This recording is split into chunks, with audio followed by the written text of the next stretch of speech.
Hi అండి. నమస్తే. Welcome to అమ్మాయి లోకం. అందరూ ఎలా ఉన్నారు? నేనైతే చాలా బాగున్నాను. మీరందరూ కూడా బాగుండాలని మనస్ఫూర్తిగా కోరుకుంటున్నాను. ఇవాళ మన రెసిపీ వచ్చేసి మష్రూమ్ బిర్యానీ అండి కుక్కర్‌లో. చాలా సింపుల్‌గా, ఫాస్ట్‌గా, క్విక్‌గా అయిపోతుందనమాట. టేస్ట్ అయితే యమ్మీగా ఉంటుంది. ఎలా చేయాలో చూద్దాం వచ్చేయండి. ఫస్ట్ కుక్కర్ పెట్టుకుందాము. దాంట్లో కొంచెం నూనె వేసుకుందామండి. 2-3 టేబుల్ స్పూన్‌లు నూనె అయితే వేసుకుందాము. ఆ తర్వాత కొంచెం పసుపు, ఒక స్పూన్ జీలకర్ర వేసుకుందామండి. ఇది ఫ్రై అయిన తర్వాత ఒక 3-4 లవంగాయలు, 2 యాలకులు, ఒక 2 ఇంచ్ పీస్ చెక్క, ఒక బిర్యానీ ఆకు వేసుకుందామండి. ఇంకా మరాఠీ మొగ్గ, అనాస పువ్వు ఇట్లాంటివైతే నేనేం వేయలేదు. అంతకంటే ఎక్కువ మసాలా అయితే బావుండదు కూడానండి. మష్రూమ్ బిర్యానీయే కాబట్టి. వెల్లుల్లొచ్చేసేసి ఒక 10-15 దాకా వెల్లుల్లి రెబ్బలు దంచి పెట్టుకున్నానండి. అవి వేసేసాము. ఇప్పుడు ఒక పెద్ద ఉల్లిపాయ, 2 పచ్చిమిర్చి అండి కట్ చేసుకొని పెట్టుకున్నాము. అవి కూడా వేసేసి ఆయిల్‌లో ఫ్రై చేసుకుందాము. ఇది కొంచెం మనకి ఆనియన్స్ ఫ్రై అయిన తర్వాత ఇప్పుడు మనం టొమాటోస్ వేసుకుందామండి. ఇదొచ్చేసేసి చిన్న టొమాటోస్ అనమాట. 4 తీసుకున్నాను. ఇప్పుడు ఈ టమాటోస్ మనకి మంచిగా మగ్గాలండి. కొంచెం సాఫ్ట్‌గా అయిందాక మీడియం ఫ్లేమ్‌లో పెట్టి కుక్ చేసుకుందాము. చాలా టేస్టీగా ఉంటుందండి ఈ మష్రూమ్ బిర్యానీ. కుక్కర్‌లో మనకి మార్నింగ్ స్కూల్ టైమింగ్స్ అవుతున్నప్పుడు ఏంటంటే, హడావిడి లేకుండా కుక్కర్‌లో గనక వండేసుకున్నామంటే, పిల్లలకి కూడా చాలా నచ్చుతుందనమాట లంచ్‌లో తినటానికి. ప్లస్ ఫాస్ట్‌గా అయిపోతుందనమాట. ఇంక మనం కర్రీస్ కానీ, సైడ్ డిష్ కానీ ఏం అవసరం లేదు.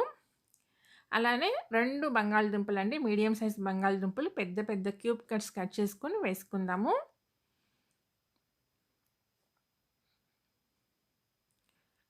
ఒక కప్ వచ్చేసి చిన్న కప్‌తో పచ్చి బఠానీ అండి. ఫ్రోజన్ బఠానీ వేసుకుందామండి.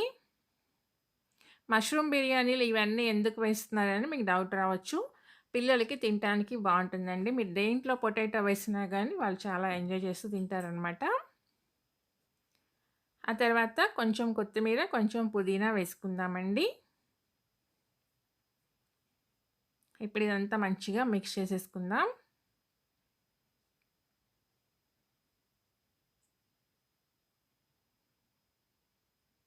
మష్రూమ్ వచ్చేసి మనం వాష్ చేసుకొని, కట్ చేసుకొని పెట్టుకున్నామండి. అవి ఇప్పుడు మనం దీంట్లో వేసేసుకుందాము. వేసి మంచిగా మిక్స్ చేద్దామండి. మనం ఇంక ఇక్కడ వాటర్ అయితే ఏమి వేయొద్దు ఇప్పటికి.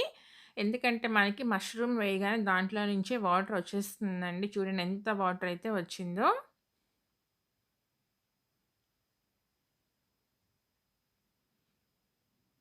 ఇప్పుడు మనం సాల్ట్ వేసుకుందాము రుచికి సరిపడినంత.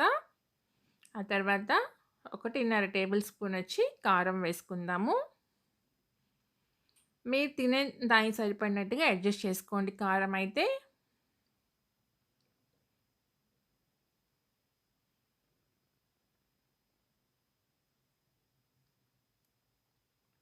ఇలా గనుక చేసి పెట్టామంటే పిల్లలతో ఇంక మనకి పేచీయే ఉండదండి. అది బాలేదు, ఇది బాలేదని, కర్రీస్ బాలేదని, అది లేదు, ఇది లేదనకుండా చక్కగా తినేసొస్తారు. ఈ కప్‌తో వచ్చేసి నేను 2 కప్పులు బియ్యం తీసుకున్నానండి.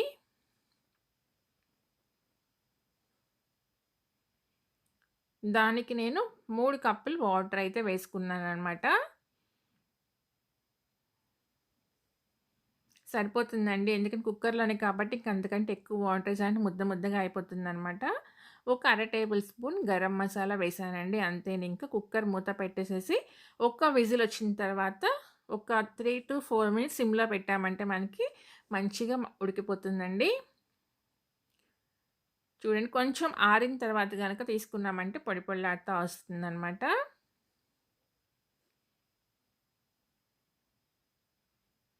అంతేనండి. పెరుగు చట్నీతో సర్వ్ చేసుకుందాము. తప్పకుండా ట్రై చేయండి. మీకెలా వచ్చిందనేది నాకైతే కామెంట్ చేసేయండి. అలానే ఫస్ట్ టైమ్ చూస్తున్నారా? తప్పకుండా సబ్స్క్రైబ్ చేసుకొని చూడి ఒక లైక్ ఇచ్చేయండి. మీ ఫ్రెండ్స్‌కి, ఫ్యామిలీ మెంబర్స్‌కి షేర్ చేయండి. ఇవాళ రెసిపీ అయితే ఇంతే. రేపు ఇంకో కొత్త రెసిపీతో మీ ముందుకొచ్చేస్తాను. Thank you for watching.